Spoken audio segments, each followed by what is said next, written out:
Hi, everybody. I'm Lily Swan-Becker, ESOP's Network Manager, and this is going to be a brief presentation to orient you to 2020 ESOP member-led interest groups. This will serve as a resource to anybody who couldn't make it to our live webinar on January 24th or who wants to review the information to help get oriented for another great year of member-led interest groups. Okay, so today we'll have a chance to review which groups we have to look forward to in 2020, as well as discuss the role of ESOP member-led interest groups within the broader network. And we'll talk about things like network culture, peer learning, best practices, roles, including group leadership, and what you can expect in terms of ESOP staff support. Hopefully after watching this, you'll have what you need to continue the process toward engaging and having a great year in member-led interest groups. Okay.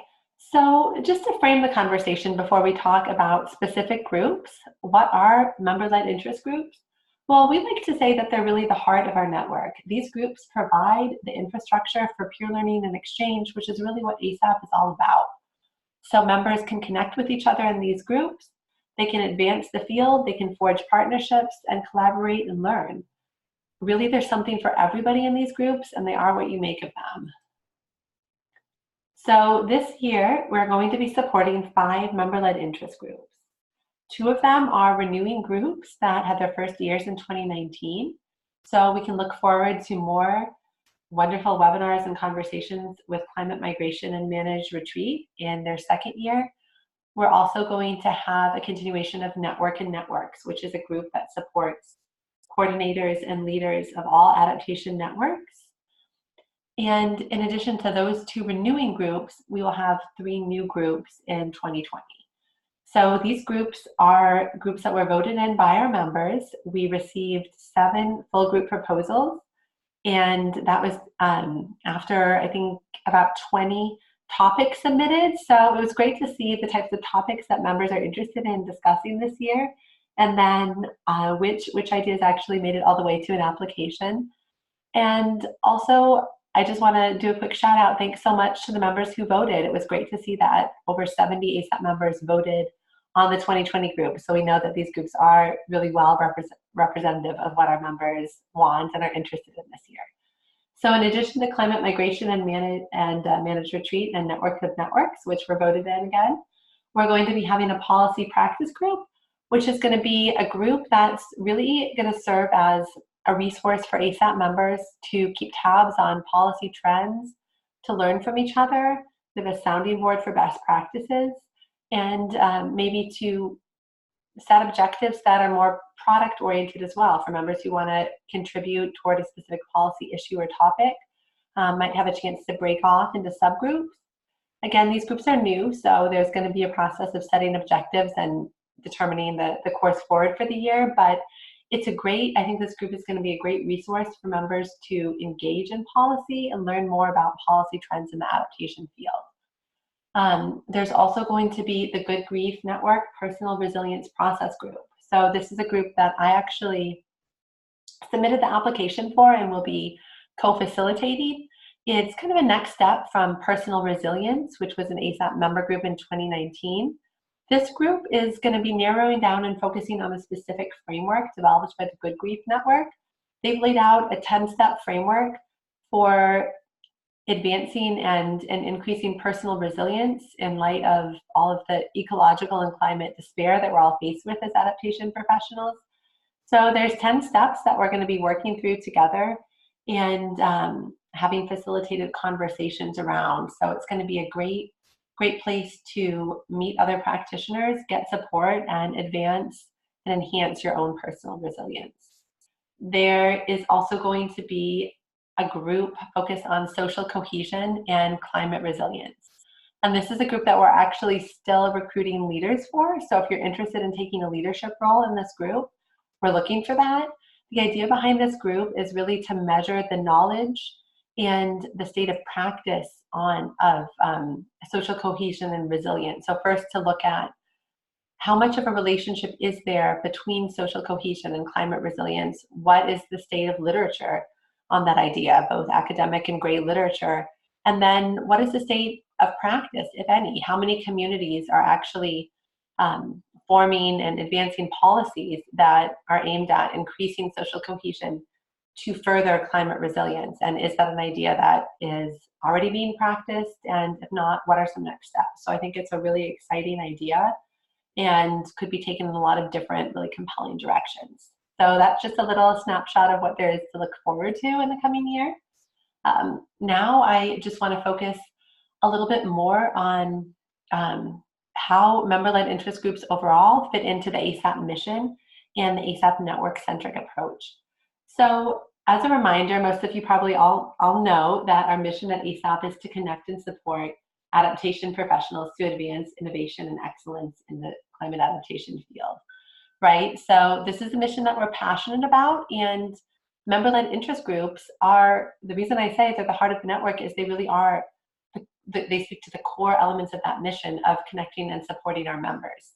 ASAP is a network. So while we may be, and we'll get into a little bit more about what that means in a second, but although we're set up as a professional association, we really are member-led, we're driven by member values, and we're guided by our members. So when we say that we follow a network-centered approach, a network-centric approach, that's really what we're talking about.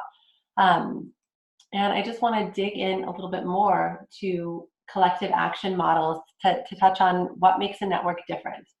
So there are a number of models that we can look at for collective action, right? There's a movement, and that really doesn't align with ASAP that well, right? A large number of people who are fairly loosely aligned around a large cause. So we can think of the civil rights movement or the environmental protection movement. There is a community of practice, which again, loosely aligned and coordinated to address a particular set of shared problems or opportunities. So we don't really think of ASAP as being loosely aligned and coordinated, so that also doesn't fit. There's a member association, and that can speak a little bit to what ASAP is all about, right? So it's organized to pool resources and provide services to members. So we do that at ASAP. We are in structure in a lot of ways a member association. But another element of a member association is that the staff leads and does most of the work. So while we like to work hard here at ASAP as a staff, we don't want to lead. We want our organization to be member-led. A coalition, so a temporary alignment of organizations to achieve a specific objective, that's really not what ASAP is all about, right? Because that's very time limited typically and would disband when the effort has been completed. And yeah, I think we're a ways away from completing the effort of climate change adaptation, so that doesn't really fit. And then, of course, a network. So individuals solving difficult problems by working together over time and member-led and directed activities. And that is really key to what ASAP is. So we like to think of ourselves as, again, this idea of a member association that really functions as a network and has the heart of a network. And so what makes the network different? Well, there are some essential aspects of network culture that I want to touch on. And I think these really tie into the member-led interest groups, because one great way to think of member-led interest groups is really as mini networks in and of themselves, right? So when we think about these elements of network culture, they can apply to ASAP as a whole or to the member-led interest groups, each as its own small mini network, right? So member-driven, members are guiding and informing the effort. This idea of reciprocity, which I think is so true for ASAP and for member-led interest groups. You give and you get, and everyone benefits. So really, this idea that the more you give, the more you get is so true. You know, you can come, you can participate in a member interest group and listen in and learn something, and you get something out of that. But how much more do you get if you take a leadership role, really engage, participate, contribute, maybe even work at advancing something or creating something from that? You give more in terms of your time and effort, but you're going to get way more in that scenario as well. This idea of open access, so a free exchange of information and knowledge, and then something for everyone, not everything for everyone. This is really, I think, speaks to the way that we select member-led interest groups following a democratic process. We try to ensure that the way that members vote guarantees that if everybody doesn't get their first choice for a group in every given year, they're going to get their second choice, or they're going to get something that speaks to their interests and priorities. And then, of course, trust is so critical, right? Members are sharing and exchanging and cultivating this atmosphere of trust and security among members and partners is so important. Okay, So peer learning, that's what member-led interest groups are all about and a lot of what happens at ESOP. So these groups really provide the infrastructure. And just to touch a bit on collaborative objective setting, this is so key to success. So now this is orientation, right? These groups are just starting, and anytime that you're starting a new team or a new group, and especially in this network culture that ESOP tries to embody, collaboratively developing shared objectives is really critical. So there can be lots of different objectives, right? They can be maybe deepening perspective through listening and learning. That's a standard objective that a lot of groups in the past have centered around. It's really about more passive learning, maybe a webinar structure, and then innovate new and better solutions would be another example. So a group really focused on innovation. Skills practice, that's something that we've seen in ESOP groups and committees before and can be a great objective. And then maybe working towards solving a specific problem. So really there could be a variety of objectives, and it's not so important what the objective is. What's critical is that it's developed through a collaborative process, which is what ESOP staff will be helping all new groups and group leaders do in their kickoff meetings and in the early months when they're starting to get established this year. Okay, and then just to talk about some practices and strategies for successful peer learning very briefly. We can see here some practices on the left and then strategies on the right. So things like, again, that idea of cultivating trust and encouraging communication, some strategies for that, creating group norms together, and then encourage members to commit to showing up. You know, this will depend on the objective of the group, whether it's important that everybody shows up at every meeting, but really taking the time early on to set up those norms and establish those expectations is a great strategy. And then creating buy-in, so giving people the opportunity to set agendas, to facilitate, to participate in ways that are more than just passive listening could be really important. Seeding productive conversations, that's part of what I will be doing as an ESOP staff support for these groups as well, but really making sure that between meetings and throughout the year, we're seeding these conversations so that the meetings and convenings of these groups can be as productive as possible. And then an adaptive process, always reflecting, revisiting, evaluating, and being open to change. And then opportunity to extend beyond group walls.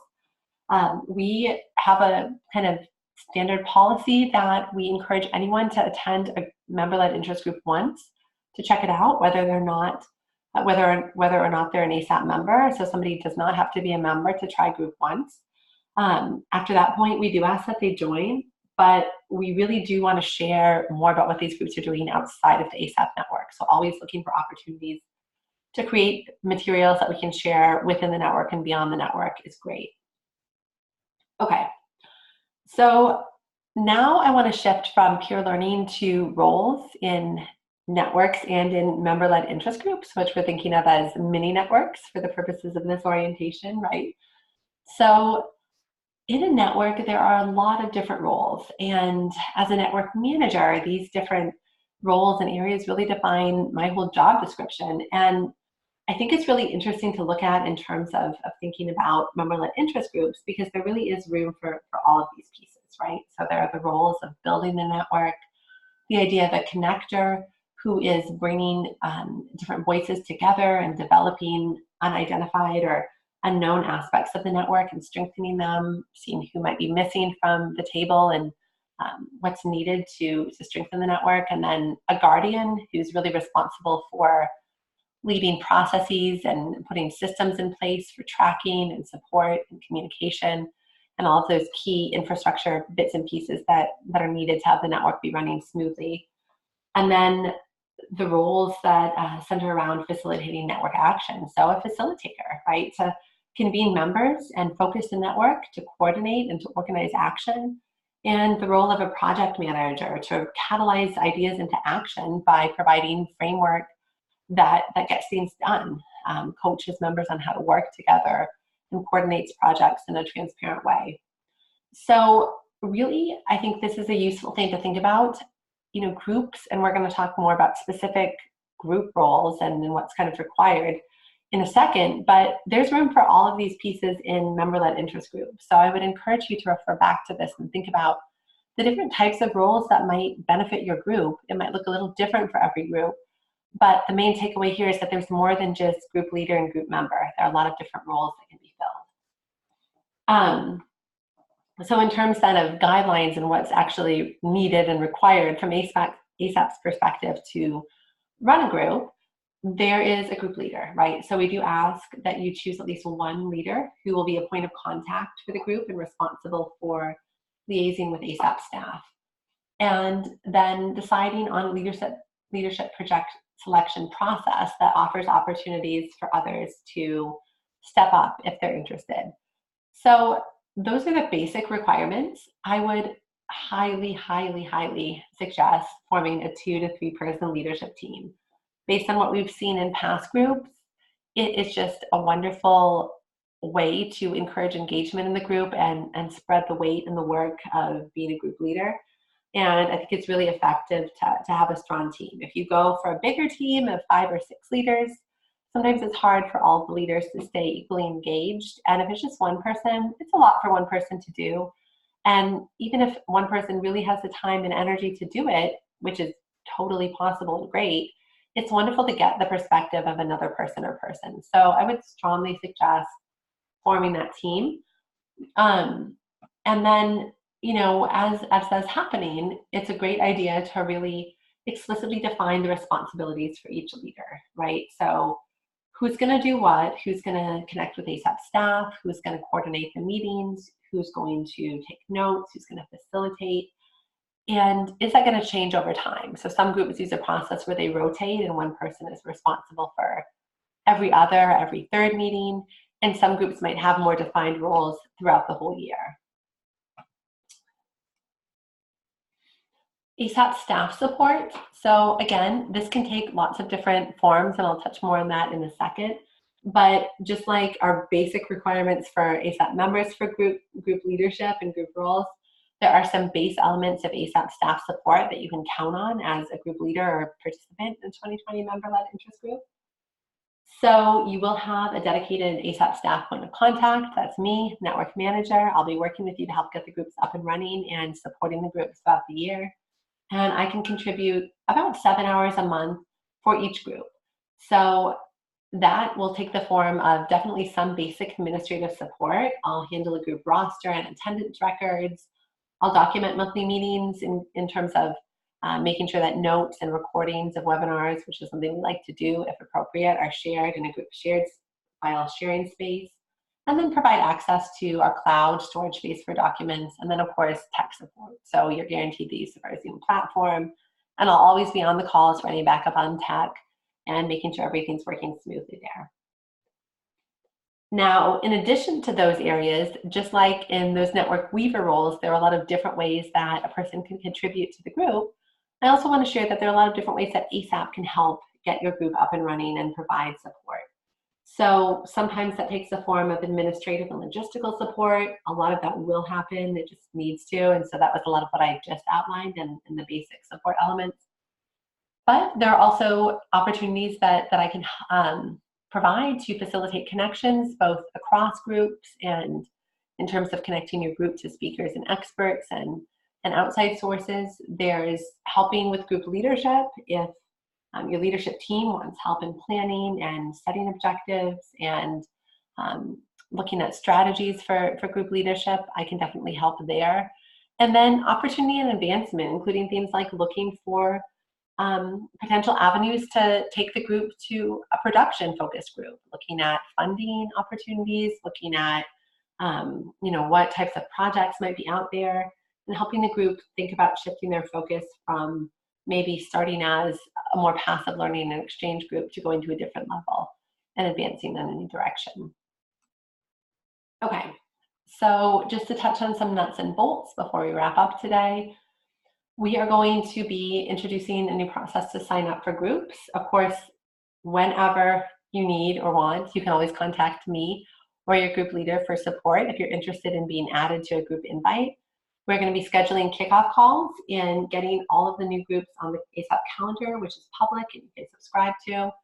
Once you get on the list for a group, I will send an invitation every month. Hopefully we'll have standing calendar invitations for most of the groups, and then there'll always be a reminder sent by either group leader or ESOP staff. And then each group will have their own Google Drive storage space to share documents and materials and resources. This year, our website is changing. You may have heard the new and exciting news that we have a new site. So we are going to have a different type of communication mechanism in between meetings. We're not going to have the web platform anymore for groups. So options include setting up a listserv, a Google group, or finding another way to communicate in between meetings if that's something that group members and leaders desire. Okay, well, I think that's all for today. The next steps. So if you're a group leader and you haven't done this, schedule an initial planning meeting with me, with Lily, to aim for a February kickoff call or early March. We really want to get these kickoff calls onto the calendar soon so we can get up and running with the groups. And the first step is to have a more in-depth planning meeting. And then we're going to start to schedule. So there's my email address. Hopefully you know how to get in touch with any of us, and you can also find us on the ESOP website. And I can't wait to see all of you in groups in 2020.